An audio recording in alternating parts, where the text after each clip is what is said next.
Ja dhe kemi përsëri në transmetim pas lajmërimeve të sinoptikanëve. Ne do të shkojmë në Kosovë përpara situatën politike atje, sepse data 28 prill në fakt është afati i fundit që parlamenti duhet të zgjedhë presidentin e ri, një detyrë të cilën për momentin po ushtron kryetaria e kuvendit Albulin Axhiu.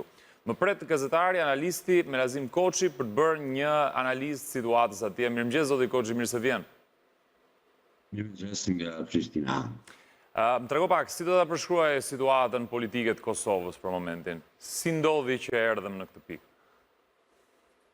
Tani kemi analizuar gjëra gjatë se si kemi ardhur në këtë situatë, por njërisht nuk shifet që shpejt mund të dalim nga kjo situatë.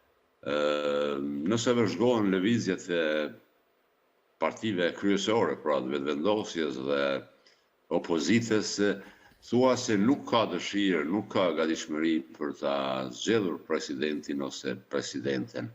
Tani është dilemë e madhe pse zhagitet kjo çështje dhe pse dikujt ose të gjithëve u interesojnë zgjedhje të tjera, 3 parë zgjedhje parlamentare brenda 14-15 muajsh. Besoj që është goditje shumë e rëndë për demokracinë e re në Kosovë dhe gradualisht edhe pak dhe do të tejkalojmë edhe rekordin e Bullgarisë për zgjedhje të shpeshta parlamentare. Aktualisht të zëm lideri i vetëvendosjes as që ndodhet në Prishtinë, është në Londër, në takime, nuk e di, shkencor ose shtu diçka ngjashme. Prej atje flet për Aristotelin dhe Platonin, por nuk ka përpjekje, pra kam supozuar, kam pritur që ai do të duhet të ishte në Prishtinë, që të bënte përpjekje maksimale që në këto pak ditë sa kanë vetur të zgjedhet presidenti dhe ose presidentja dhe Kosova të shmangte zgjedhjet e treta në 15 muaj. Por jo, nuk është kështu dhe kjo flet për, besoj unë, mos interesimin e tij që kjo çështje të zgjidhet. Po, a duhet lexojmë diçka mes rreshtave këtu, që faktin që partitë kryesore politike nuk gjejnë as kompromisin minimal për postin e presidentit? Normalisht është mos interesimi tyre. Është mos interesim fillimisht i vetëvendosjes, sepse nuk mund ta barazoj përgjegjësinë e vetëvendosjes që ka 66 deputet në disponim dhe atë të aleancës për ardhmërinë e Kosovës që ka vetëm 6 deputet. Por marrë në tërësi, nuk ka interesim as nga vetëvendosja, as nga opozita për të bërë zgjedhjen e presidentit ose presidentes. Tani mund të shtrohet pyetja pse. Ka shumë teza, ka shumë supozime, por ajo që unë mendoj se dominon është tentimi i vetëvendosjes mbasi edhe i opozitës për të shmangur ballafaqësimin me obligimet që dalin nga marrëveshja franko-gjermane. Aty, pra në Bruksel dhe Ohër, janë marrë obligime bukur serioze, cilat do ta sfidojnë këdo që do të ballafaqohet me to dhe kam përshtypje që duke zhagitur çështjen e zgjedhjes së presidentit ose presidentes, duke shkuar në zgjedhje tjera, kam përshtypje që kemi të bëjmë me blerje kohe, në kuptimin fitojmë këta 3-4 muaj dhe pastaj shohim dhe bëjmë. Por kjo nuk është politikë serioze, është politikë shkurtpamse, e cila vetëm zhagit problemin, por nuk e zgjidh. Mjerisht kjo është situata aktuale në Kosovë, do të thotë pa ndonjë zgjidhje në horizont dhe pa dëshirë që kjo çështje të përballohet. Zoti Koçi, Parlamenti i Kosovës ka pasur kriza të herpashershme. Këtë herë është çështje më serioze nga situatat e kaluara, si e gjykon? Parlamenti i Kosovës, skena politike në Kosovë është ballafaquar me kriza her pas here, por jo kaq të gjatë, do të thotë.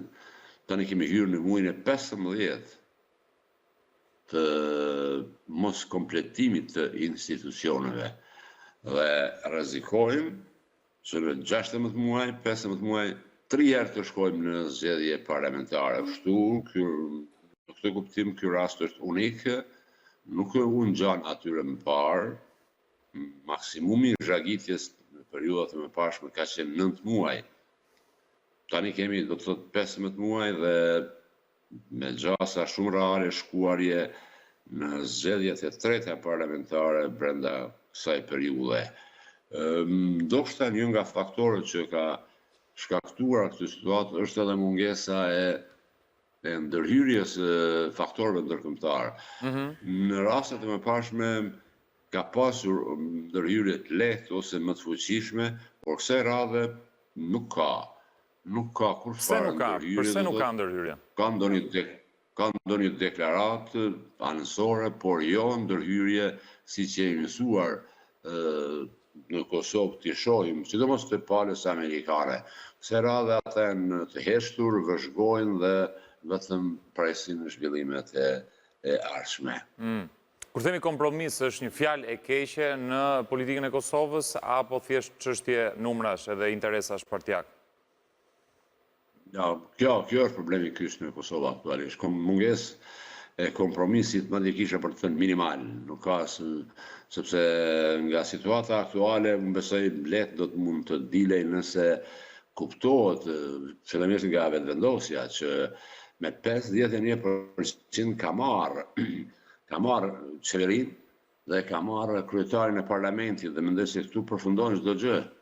Pjesa tjetër do duhet të takonte dikujt tjetër, në këtë rast të opozitës, nëse jo presidentit i takoj opozitës, atëherë spaku të presidenti ose presidentja tjetë kandidati pavarur ose jo partjak, sepse vetëvendosja nuk ka fituar gjitha pushtetet. Dhe këtu është problemi kryesor, që këtë propozim për një kandidat jo partjak dhe të pavarur nuk e bëjnë as vetëvendosja dhe as opozita. Në bindjen time kjo është zgjidhja vetme. Në instancë fundit, kvorumi prej 80 votash që është i paraparë në kushtetutën tonë dhe që aktualisht goditet si shkaktari i krizës nuk qëndron. Kvorumi përkundrazi është margaritari i kushtetutës së Kosovës, ata që e kanë futur në kushtetutë e kanë menduar shumë mirë sepse kvorumi i ofron opozitës, forcon pozicionin e opozitës, detyron shumicën në këtë rast vetëvendosin të bëj koncesione në raport me opozitën. Është, do thotë, synon minimumin e balansit të pushteteve, asaj që në demokracitë parlamentare quhet check and balance. Por këtu nuk kuptohet ajo ashtu, përprezentohet si çështje që ka shkaktuar krizën dhe kjo nuk qëndron dhe nuk është fare vërtet, është justifikim i partive politike për të shmangur një kandidat pavarur dhe jo partjak.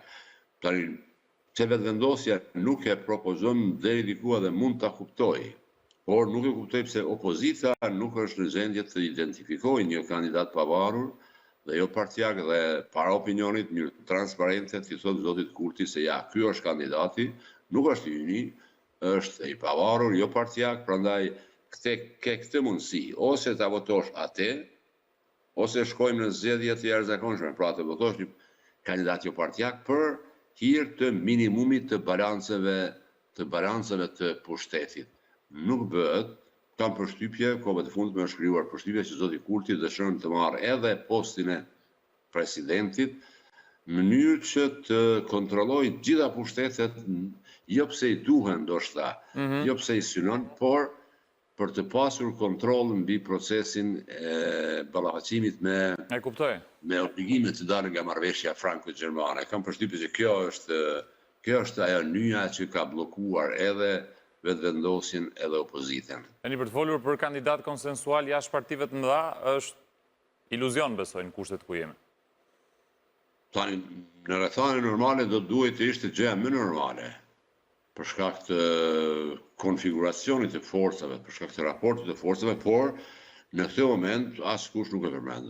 Nuk mendohet. Po, është e çuditshme dhe është edhe në të njëjtën kohë për të ardhur keq se si qytetarët e thonë fjalën e tyre sa herë ka zgjedhje në Kosovë dhe më pas krizat bëhen të njëpasnjëshme. Pra, duket sikur fati i vendit mbetet vetëm në dorën e politikanëve. Qytetarët në Kosovë obligimin e tyre e kryen në mënyrën më të mirë të mundshëm. Ne krenohemi me procesin zgjedhor me të gjitha. Në Ballkanin Perëndimor nuk besoj që diku mbahen zgjedhje më të rregullta, më të qeta, pa asnjë incident, absolutisht pa asnjë incident, po ja që fatkeqësisht partitë politike pasi që rezultatet dalin e manipulojnë atë votë, do të thotë në kuptimin e kalkulimeve të pafundme, kalkulimeve që nga njëherë është shumë vështirë të zbërthehen, të shihet se çfarë qëndron pas tyre. Pasi kemi të bëjë edhe me demokraci të re, me egoizma individuale, partijake, parciale dhe gjitha këto bashkë bëjnë një krizë që duket se Kosovën do ta nxjerrin ndër të parat në Evropë për numrin kaq të shpeshtë të zgjedhjeve parlamentare në këtë dekadë të fundit. Po si po ndikon kjo krizë në jetën e përditshme të qytetarëve? Po lodhen ata nga situata politike atje? Hetoj që ka raskapitje dhe apati në raport me zhvillimet politike, të një pjesë të opinionit. Do të ka ngritje të çmimeve në baza të përditshme, dhe kjo kur kombinohet me një krizë politike që zgjat 15 muaj, vërtet shkakton zhgënjim, nuk ke përjashtë mundësinë që kësaj radhe numri i votuesve të bie dukshëm, sepse është evidente që elektorati është i raskapitur dhe ka apati politike. Ajo hetohet, do të thotë, lodhje nga ciklet zgjedhore që përsëriten 3 herë në 15 muaj. Dhe në pikturën e madhe, pyetja e fundit që kam është Kosova çfarë po humbet, duke nisur nga buxheti, nga marrëveshjet ndërkombëtare, integrimi evropian mbi të gjitha.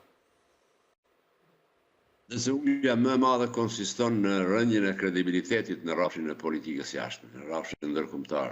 Kosova ka nevojë për afirmim, për njohje të reja, për dëshmim, shtet i ri, nuk ka ulsin e Kombeve të Bashkuara dhe në shumë struktura tjera ndërkombëtare, dhe kjo çfarë duke ndodhur është më e pakta që i duhet. Humbjet janë edhe të brendshme, por mendoj që humbja kryesore është në rrafshin e jashtëm, në rrafshin e kredibilitetit, rënjës së kredibilitetit të Kosovës para partnerëve, sidomos para aleatëve tanë.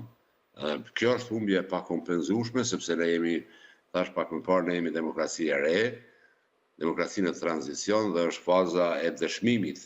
Po të ndodhte në një demokraci të etabluar evropiane, kjo edhe nuk do të paraqiste diçka të jashtëzakonshme, por në rastin e Kosovës mendoj se është goditje në kredibilitetin e Kosovës, aty ku Kosovës i duhet më së shumti afirmim, njohjet të reja, përfshirje në organizatat ndërkombëtare. Kështu që të mos çuditemi nëse nuk kemi një emër presidenti të ri deri në datën 28 prill apo jo?